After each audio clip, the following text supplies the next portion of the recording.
गुजिया के बिना तो होली अधूरी है। The home foodie by Vandana में आपका स्वागत है और आज हम बनाएंगे दो तरह से गुजिया। एक तो बनाएंगे फ्राइड विदाउट चाशनी गुजिया और दूसरी हम बनाएंगे बेक्ड विदाउट चाशनी गुजिया। तो पूरी वीडियो ध्यान से देखिएगा, बहुत ही आसान सी रेसिपी बता रही हूँ जिसको आप बड़ी आसानी से घर में बना पाएंगे। तो चलिए बनाते हैं गुजिया। गुजिया बनाने के लिए हम 4 स्टेप्स में काम करेंगे। सबसे पहले हम डो बनाएंगे यानी कि आटा लगा लेंगे और फिर उसके बाद में हम स्टफिंग बनाएंगे और फिर उस स्टफिंग को हम हमारे मैदे की रोटियों में बेल बेल करके भरेंगे और फिर फ्राई करेंगे। यहाँ पे मैं गुजिया मैदे से बना रही हूँ। ये देखिए मैंने जो मोइन डाला था परफेक्ट कैसे होता है, उसके लिए हम हाथ में एक मुट्ठी बनाते हैं मैदे की। अगर हमारी मुट्ठी बंद जाती तो यानी कि हमारा मोइन ठीक है। तो यहाँ पे मैंने मैदे में देसी घी डाला था, आप चाहें तो रिफाइंड डाल सकते हैं, पर कोई भी मीठी चीज बनाते हैं तो उसमें घी का टेस्ट बहुत बढ़िया आता है। आप चाहें तो गुजिया को आटे से भी बना सकते हैं, पर ट्रेडिशनली गुजिया मैदे से ही बनती है। गुजिया के डो हम टाइट लगाएंगे। अब हम कर लेते हैं अपनी फिलिंग को तैयार। फिलिंग तैयार करने के लिए हमें इन सारी चीजों की जरूरत पड़ेगी। एक तो हमें चाहिएगा मावा, आप इसे खोया भी कह सकते हैं। ये मेरा मार्केट का मावा है।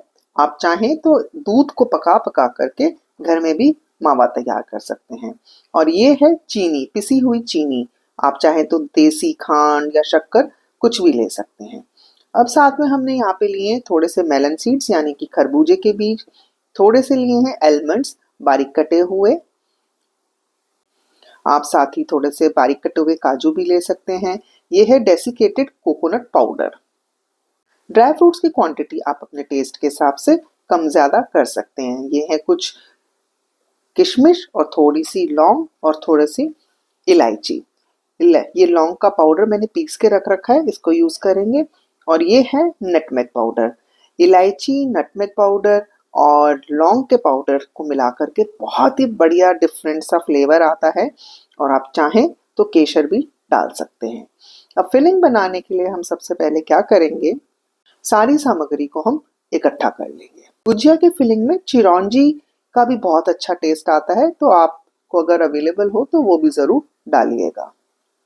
अब मैं मावे को हाथ से क्रश कर ले रही हूँ, जिससे कि हम मावे को जब भुने तो आसानी से भून पाए और इसमें कोई गुठले ना रहे। अब चूंकि ये मेरा मार्केट का मावा है, इसलिए मैं अब इसको कढ़ाई में भूनूंगी। अगर आपने मावा घर में बनाया है तो आपको भुनने की जरूरत नहीं है। मैंने कढ़ाई गरम करी और इसमें बस 1-2 टीस्पून देसी घी का डाला और जो मावा या खोया उसको डाल करके भून लेंगे।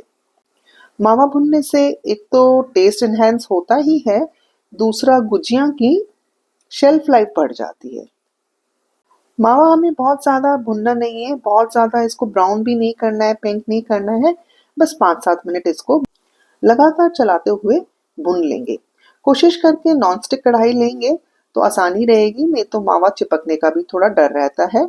और गैस की फ्लेम भी जो है लो टू मीडियम ही रखें। जब हम मावा भूनते हैं तो थोड़ा सा ये लिक्विडिफाई सा हो जाता है एक बार के लिए, फिर लेकिन ठंडा होने पे ये वापस सख्त हो जाता है, सॉलिड हो जाता है। अब मेरा मावा लगभग भुन गया है तो अब मैं इसमें ड्राई फ्रूट्स भी डाल दूंगी। हमें ड्राई फ्रूट्स को भी ज़्यादा नहीं भुनना है, क्योंकि अल्टीमेटली गुजियों को हम जब फ्राई करेंगे तो भी ये फ्राई हो जाते हैं ड्राई फ्रूट्स, तो इसलिए बहुत भुनने की ज़रूरत नहीं है। बस एक इनकी एसेंशियल ऑयल्स रिलीज हो जाएं और फ्लेवर्स इनमें एकसार हो जाएं, इसके लिए हम ज़रा सा 1-2 मिनट के लिए ही बस भुनेंगे। मावा हमारा गर्म है ही, कढ़ाई हमारी गर्म है ही है। बस 1-2 मिनट भून के हम गैस को भी और कम कर देंगे, गैस की फ्लेम को और कम कर देंगे। जब हमारे बादाम और खरबूजे के बीज को भूनते हुए 1-2 मिनट हो जाएंगे, तब हम इसमें डेसिकेटेड कोकोनट पाउडर डाल देंगे, यानी कि जो मार्केट में नारियल का बुरादा आता है उसको डाल देंगे। बस कुछ सेकेंड्स या कह लीजिए आधा मिनट इसको भून करके गैस को बंद कर देंगे। और जो अब हमारे फ्लेवर्स हैं वो इसमें हम ऐड कर देंगे, जैसे नटमेग पाउडर, आप चाहें तो लौंग का पाउडर और इलायची तो ज़रूर ही डालिएगा। और आप चाहें तो इसमें इस वक्त केसर भी डाल सकते हैं। ड्राई फ्रूट्स अपनी पसंद के, पिस्ता, काजू, किशमिश, चिरौंजी जो आपको मन करे वो डालें और जो ना अच्छा लगे वो आप अवॉइड भी कर सकते हैं। आप इसमें अपनी टेस्ट के हिसाब से केवड़ा की कुछ बूंदे डाल सकते हैं, रोज़ वाटर की कुछ बूंदे डाल सकते हैं। आजकल तो इतना अलग अलग फ्लेवर्स का बनाते हैं, चॉकलेट डाल सकते हैं। जो आपको पसंद हो फ्लेवर, बच्चों को पसंद हो, आप वो सारी चीज़ें डाल करके हमारा मिक्सचर ये रेडी हो जाएगा। अब हम इस मिक्सचर को ठंडा होने के लिए छोड़ देंगे। जब हमारा मिक्सचर बिल्कुल अच्छी तरह से ठंडा हो जाएगा तब हम इसमें चीनी मिलाएंगे। अगर हम गरम में चीनी मिला देंगे, पिसी हुई चीनी या शक्कर या देसी खांड, जो भी मीठा आप डाल रहे हैं, अगर आपने गरम में डाल दिया तो वो पानी छोड़ देगा और हमारा मिक्सचर गीला हो जाएगा और हमारी गुजिया की जो शेल्फ लाइफ है वो कम हो जाएगी और इसको भरने में भी मुश्किल आएगी। आप देख सकते हैं मेरी फिलिंग कितनी ड्राई ड्राई बनी है। अब हम चलिए गुजिया की शीट्स बना लेते हैं। पहले मैं आपको दिखा देती हूँ, मार्केट में इस तरह के सांचे मिल जाते हैं अलग अलग साइज के। तो उसमें हम क्या करते हैं, इन सांचों में जो हम गुजिया की रोटियां बनाएंगे या शीट्स बनाएंगे वो इस पर फैला देते हैं और फिर इसके बीच में स्टफिंग भर के इनको पानी लगाते हैं और इस तरह से दबा के बंद कर देते हैं और हमारी गुजिया बिल्कुल बढ़िया बन के तैयार होती हैं। तो मैं भी आपको बताती हूँ, दिखाती हूँ किस तरीके से हम गुजिया बनाएंगे। वैसे तो ऑथेंटिकली ट्रेडिशनली हम गुजिया को बिना सांचों के भी बना सकते हैं, हाथ से गूंथ के, लेकिन ये बहुत ही आसान तरीका है कि इसमें आप गुजिया बनाएं। तो बिगनर्स के लिए तो बिल्कुल बेस्ट है कि आप इस सांचों को मार्केट से ले आएं और इसमें बनाएं। तो चलिए मैं आपको दिखाती हूँ किस तरीके से हम गुजिया बना रहे हैं। तो सबसे पहले गुजिया बनाने के लिए जो हमने आटा लगाया था उसकी अब हम छोटी छोटी सी रोटियां बना लेंगे। उसके लिए सबसे पहले हम आटे को फिर से दोबारा थोड़ा सा मथ लेंगे और फिर इसकी छोटी छोटी बॉल्स बना लेंगे। जितनी पतली गुजिया की शीट बनाएंगे उतना ही बढ़िया है। पर अगर आप अभी शुरू शुरू में नए हैं गुजिया बनाने के लिए तो आप थोड़ी मोटी शीट्स भी बनाएंगे तो चलेगा, कोई दिक्कत नहीं है। धीरे धीरे जैसे जैसे आपको प्रैक्टिस होते जाए आप शीट्स को पतला बेलने की कोशिश करें तो आपकी गुजिया उतनी ही बढ़िया लगेंगी, क्योंकि जितना हमारे को मिक्सचर खाने को मिलेगा ना उतना ही बढ़िया लगेगा। तो बस इस तरीके से आप गुजिया की शीट्स के लिए बराबर हिस्से के टुकड़े टुकड़े काट लीजिए और इनकी फिर बॉल्स बना करके इनको बेल लेंगे। अब गुजिया आपको कितनी बड़ी बेलनी है वो आपके सांचे पे डिपेंड करेगा। आपका सांचे का जो साइज होगा उससे थोड़ी बड़ी हमें गुजिया बेलनी होंगी। तो बस इसी तरीके से आप फटाफट फटाफट सारी पेड़ियां बना लें और एक एक करके सारी पेड़ियों को बेलते जाएं।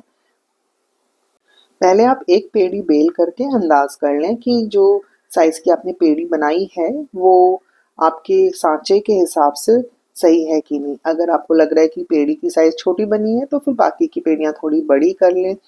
फिर आप उसी हिसाब से बाकी की पेड़ियां तोड़ें और फिर बेलते जाएं, नहीं तो आपको बार बार पेड़ियां तोड़ने में बहुत टाइम लगेगा। तो मेरा सांचा थोड़ा बड़ा है इसलिए मुझे बड़ी बड़ी रोटी बनानी पड़ी। और अब आप देखिए कि मेरी ये एक मैंने बेल के दिखा दी आपको, देखिए ये एकदम पतली फाइन शीट बनाई है। अगर अभी शुरू में आप इतनी पतली ना बना पाए कोई दिक्कत नहीं है, क्योंकि मेन बात ये है कि हमारी फिलिंग भरने के बाद में शीट फटनी नहीं चाहिए, नहीं तो हमारा जो घी या तेल जिसमें हम फ्राई कर रहे हैं वो सारा खराब हो जाएगा। तो बस जितनी फिलिंग आप कंफर्टेबली भर सकें उतना अच्छा है, पर जितनी ज़्यादा फिलिंग भरेंगे उतना ही टेस्टी लगेगा। अब हमें फिलिंग भरने के बाद में इसकी साइड्स को सील करना होगा। उसके लिए हम क्या करेंगे, एक साइड में हल्का सा पानी लगा देंगे। तो जिस साइड पे हम पानी लगाएंगे, और चाहे तो आप पूरी दोनों साइड भी लगा सकते हैं, नहीं तो एक साइड लगाने से भी चलेगा। और जो मिक्सचर है उसको हल्का सा हाथों से प्रेस कर देंगे। मैं भी आपको क्लोजअप में दिखाऊंगी किस तरीके से हमें सांचे की मदद से गुजिया को भर के सील करना है।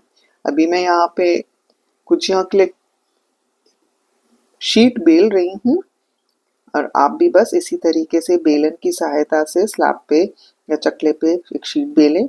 और आप देखिए ये मोटी है, आप शुरू शुरू में इसको मोटी शीट भी बना सकते हैं और सांचे पे इस तरह से रख के इसको थोड़ा प्रेस कर दें। और जो आपका मिक्सचर है उसको बिल्कुल बीच में भरें, सेंटर में भरें। जितना आप कंफर्टेबली भर पाए उतना भरें, वैसे जितना ज़्यादा भरेंगे उतना ही अच्छा है। बस एक साइड में पानी लगाना है और मिक्सचर को हल्के हाथों से दबा दें और बस इस सांचे को अब आप ऐसे बंद कर दें। बंद करके प्रेस कर दें और जो एक्स्ट्रा ये जो आटा है मैदे का, इसको हम निकाल के साइड कर देंगे और जिस साइड से भरा हुआ है, सील्ड है, उधर से उठाएंगे और ये जो आटा बच गया है ये भी हमारे काम आ जाएगा। मैं आपको अभी एकदम क्लोजअप में दिखाती हूँ किस तरीके से। ये देखिए बेली हुई रोटियां हैं या शीट कह लीजिए। इसको हल्का सा प्रेस करेंगे। जो अब हमारा मिक्सचर है इसको हम बिल्कुल सेंटर में भरेंगे, बीच में भरेंगे। बिल्कुल जितना आप कंफर्टेबली भर सकें उतना भरें। एक साइड में पानी लगाएंगे, पानी अच्छी तरह से लगा करके इसको हल्के हल्के हाथ से मिक्सचर को दबा दें, नहीं तो मिक्सचर बाहर गिरता है। और ये ध्यान रखें मिक्सचर जो है जहाँ हमने पानी लगाया वहां पे ना आए, नहीं तो फिर वो जगह से हमारी गुजिया खुल जाएंगी। तो जिस जगह पानी लगाया यानी कि दोनों साइड्स जहाँ पे ज्वाइन हो रही है वहां पे मिक्सचर बिल्कुल नहीं आना चाहिए। इसको बस अच्छी तरह से प्रेस कर दें, इसको खोलें और आराम से निकालें। बिल्कुल बढ़िया फर्स्ट क्लास आपकी गुजिया फिलिंग के साथ में भर के तैयार हो गई हैं। इसी तरह से आप सारी गुजिया आराम से भर सकते हैं। एक बार फिर से दिखाती हूँ। रोटियों को बेलें, सांचे के ऊपर रखें, मिक्सचर को चम्मच की सहायता से सेंटर में रखें। बस ये ध्यान रखें मिक्सचर आपका बिल्कुल भी वहां नहीं आना चाहिए जहां से हमारी गुजिया जो है सील होने वाली है, बंद होने वाली है। क्योंकि अगर बीच में मिक्सचर आ गया तो वो जगह खुल जाएगी और फिर आपकी गुजिया को फ्राई करने में आपको बहुत मुश्किल होगी। बस अब इसको प्रेस किया, जो ये एक्स्ट्रा आटा है इसको हम हटा देंगे और ये आटे को हम दोबारा लोई बना करके फिर से गुजिया बेलने में काम में ले लेंगे। बस इसी तरीके से हम सारी गुजिया बना के तैयार कर लेंगे। बस इन्हीं गुजियों को आप चाहें तो बेक कर सकते हैं, चाहें तो फ्राई कर सकते हैं। बस मैं क्या करती हूँ कि गुजिया भर लेती हूँ और एक तरफ कढ़ाई भी चढ़ा देती हूँ, एक तरफ अपना अवन या एयर फ्रायर को प्री हीट पे छोड़ देती हूँ। बस बनाते जाते हैं इधर और इधर, एक तरफ कढ़ाई में भी फ्राई कर लेते हैं और दूसरी तरफ बेक भी कर लेते हैं। अब मैंने कढ़ाई गर्म करके इसमें देसी घी डाल दिया है। आप चाहें तो इसको रिफाइंड में भी फ्राई कर सकते हैं, पर वही कि अगर आप मीठी चीज़ बना रहे हैं तो अगर आप घी में बनाएंगे तो टेस्ट अच्छा हो जाएगा। अब घी का जो टेम्परेचर है वो कितना होना चाहिए? हमें घी का टेम्परेचर बहुत कम रखना होगा। अगर हमने घी का टेम्परेचर तेज रख दिया तो क्या होगा कि जो गुजिया है ना उसमें फफोले आ जाएंगे, यानी कि वो फूल जाएंगी थोड़ी थोड़ी सी और वो फिर पूरा चूरा चूरा हो जाता है और घी भी खराब हो जाता है और फफोले वाली गुजिया देखने में भी नहीं अच्छी लगती। तो आप घी जो है हमारा तेज गरम नहीं होना चाहिए, उसकी फ्लेम के लिए हमें बहुत ध्यान रखना पड़ेगा। बस हमें घी में उतनी ही गुजियाँ डालनी है कि जितनी आराम से डिप हो जाए। यहाँ पे मैंने थोड़ा सा घी कम लिया है क्योंकि वही ज़्यादा घी डालते हैं तो घी ज़्यादा उड़ता है, जलता है। तो मैंने थोड़े से कम घी में काम चलाने की कोशिश करी है। पर अगर आप बिगनर हैं तो आप थोड़ा सा घी एक्स्ट्रा डाल के आराम से फ्राई करें। और जब कब पलटनी है हमें इन गुजियों को? हमें तभी पलटनी है जब एक साइड से हमें लगे कि गुजिया हल्की हल्की सी सिक गई है, थोड़ी सी इसमें फर्मनेस आनी चाहिए। अगर हम जल्दी पलट देंगे तो फिर हमारी गुजिया फटने का डर रहता है, करछी से फटने का डर रहता है। इसलिए हल्की सी फर्म हो जाए।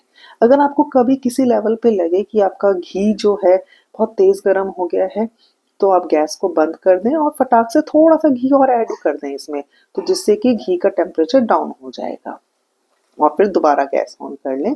तो घी का जो टेम्परेचर है गुजिया की सिकाई के लिए बहुत ही ज़्यादा इम्पॉर्टेंट है। अगर आप इन सब छोटे छोटे टिप्स को ध्यान रखेंगे ना तो आप बहुत बढ़िया घर में गुजिया बना पाएंगे।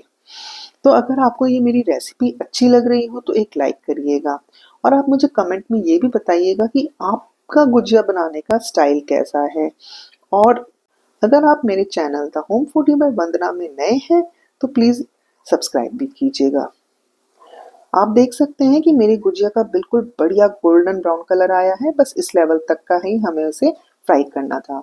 मेरा जो घी है वो कम भी हो गया है और साथ ही थोड़ा तेज़ गरम भी हो गया है, तो मैंने इसमें थोड़ा घी ऐड कर दिया है। और जो मैंने बाकी गुजिया और भर के रखी थी, नेक्स्ट बैच में इसको फ्राई करने के लिए डाल दिया है। इसी तरीके से हम थोड़ी-थोड़ी सी गुजियों को एक बार में डाल-डाल के फ्राई करते जाएंगे। तो आप देख सकते हैं मेरी फ्राई की हुई गुजिया बिना कोई फफोलों के कितनी बढ़िया सुंदर कलर में फ्राई होके तैयार हो गई हैं। चलिए अब मैं आपको बताती हूँ कि हम बेक्ड गुजिया कैसे बनाएंगे। यहाँ पे मैं इस बार आपको एयर फ्रायर में बता रही हूँ। बस जो गुजिया हमने भर के रखी थी उसको हमने एयर फ्रायर पे 180 डिग्री पर सेट करके 5-7 मिनट के लिए रख दिया है। 5-7 मिनट बाद में हम एयर फ्रायर को दोबारा खोलेंगे और चेक करेंगे हमारी गुजिया किस लेवल तक हो गई हैं। फिर हम इसमें थोड़ा सा घी लेकर के इसकी ब्रशिंग करेंगे। घी से एक तो लुक अच्छी आ जाती है गुजिया की, थोड़ी सी इसमें ब्राउनिंग अच्छी हो जाती है और थोड़ा सा घी का एक फ्लेवर आ जाता है तो खाने में और भी टेस्टी लगती है। और मैं आपसे कहूँगी कि आप एक बार एयर फ्रायर में या ओवन में गुजिया ज़रूर बना के देखिएगा। कोई टेस्ट में कॉम्प्रोमाइज़ नहीं है, क्योंकि हमने मोयन में भी घी डाला था तो बहुत ही टेस्टी लगती हैं और खाने में भी बहुत बढ़िया क्रिस्पी अच्छी बनती हैं। तो आप ज़रूर ट्राई करिएगा, बहुत ही हेल्दी ऑप्शन है। मैं आपको एक चीज़ और बताना चाहूँगी, अगर फ्राई करते वक्त बाय चांस आपकी गुजिया अगर खुल जाए तो उसको आप तुरंत बाहर निकाल लीजिएगा, नहीं तो जो हमारा मिक्सचर है पूरे घी में फैल जाएगा और वो बाकी की गुजिया में भी चिपक जाएगा, तो जिससे कि फिर गुजिया बड़ी काली काली सी हो जाएंगी। तो आप उनको निकाल लीजिएगा, बल्कि उन खुली हुई गुजियों को बाद में हल्का सा पानी लगा करके सील कर दें, फिर उनको एयर फ्रायर में या ओवन में कर लें तो आपकी बिल्कुल बढ़िया गुजिया बनके तैयार हो जाएंगी। पर खुली हुई गुजिया कभी भी घी या ऑयल में फ्राई ना करें, नहीं तो आपका घी या ऑयल खराब हो जाएगा, बिल्कुल काला हो जाएगा। अब जो जो मेरी गुजिया सिकती जा रही हैं वो मैं निकालती जा रही हूँ। आप देख सकते हैं ये भी हल्की हल्की सी ब्राउनिश कलर में आ गई हैं। तो बस इस लेवल पे हमारी गुजिया हमें बिल्कुल ठीक है, हम इनको बाहर निकाल लेंगे और बिल्कुल बढ़िया खस्ता करारी बन के हमारी गुजिया बेक्ड वाली भी तैयार है। ऐसे ही आप ओवन में भी बना सकते हैं, लगभग 160 डिग्री या 170 डिग्री पर आप गुजियों को रख सकते हैं। और कितनी देर आपको रखना है, वो कितनी आपने गुजिया ओवन में रखी हैं या आपने कितनी बड़ी साइज की बनाई है उन सब पे डिपेंड करेगा टाइम का। तो आप गुजिया बेक करके बनाएं, बहुत ही बढ़िया हेल्दी ऑप्शन है। मैं आगे आने वाली वीडियोस में बहुत सारी फ्यूजन डेजर्ट्स लेके आ रही हूँ, जैसे कि ठंडाई की एंड मोतीचूर लड्डू का फ्यूजन डेजर्ट और बहुत सारे होली से रिलेटेड डेजर्ट्स। अगर आपने मेरे चैनल को सब्सक्राइब नहीं किया है तो फटाफट से सब्सक्राइब करिए, तभी तो आप आगे की वीडियोस और रेसिपीज देख पाएंगे। और आप देखिए बातों ही बातों में हमारी दोनों तरह की गुजिया यानी कि फ्राइड और बेक्ड दोनों ही तैयार हैं। तो चलिए मिलते हैं अगली वीडियो में।